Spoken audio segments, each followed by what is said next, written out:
perdre nos emplois, qu'on va se faire briser nos vies, ces gens-là convergent. Aujourd'hui, le fait que nous soyons ici, c'est deux frontières qui tombent. On a quelque chose où il y a l'idée qu'on n'est pas différent en Espagne ou en France. Et d'ailleurs, peut-être que ça vaudrait le coup de faire une grève commune, peut-être que ça vaudrait le coup de faire une mobilisation commune. Entre ce qui se passe avec les mineurs en Espagne et ce qui se passe à PSA, ONE et les licenciels, par exemple, ou d'autres licenciés, on voit qu'il y a quelque chose de fort à faire.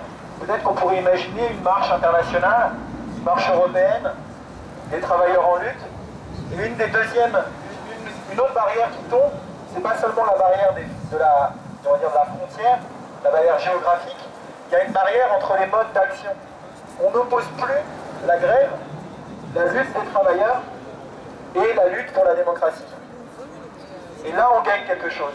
On a beaucoup reproché au mouvement des indignés, notamment en France, mais aussi en Espagne, de ne pas faire assez de ponts avec les travailleurs, de dire démocratie réelle maintenant et dire ça suffit.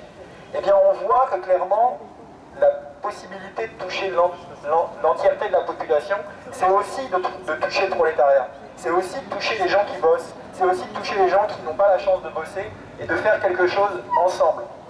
Et à ce propos, en France, il y a très peu de perspectives. On a vu la conférence sociale qui a eu lieu la semaine dernière.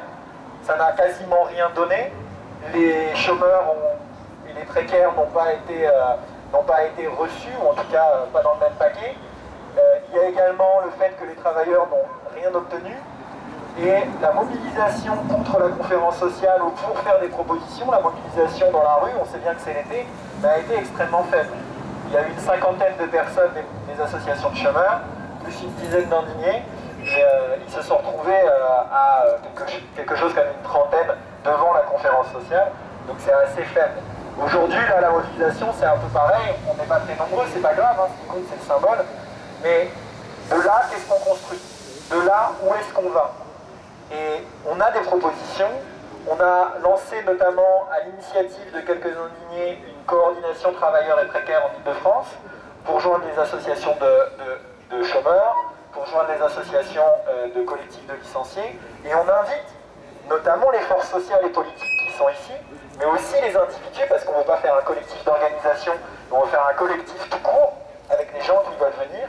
On les invite à construire ce qui traditionnellement est la manifestation des précaires et des chômeurs, qui a lieu en décembre.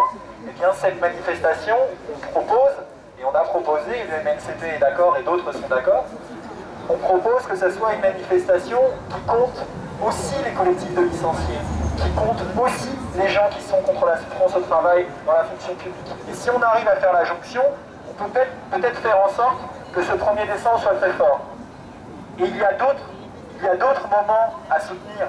Il y a les gens de chez Monoprix. Hier, il y avait du soutien à Monoprix pour les aider à faire leur grève. Il y a PSA. Et il y a d'autres luttes à soutenir. Et nous devons cesser de dire c'est ma lutte qui compte. Nous ne pouvons gagner que si nous sommes ensemble, si nous sommes unis. On dit un peuple uni ne sera jamais vaincu. Moi, j'aime bien dire que les peuples unis ne seront jamais vaincus. Et espérons que ça avance.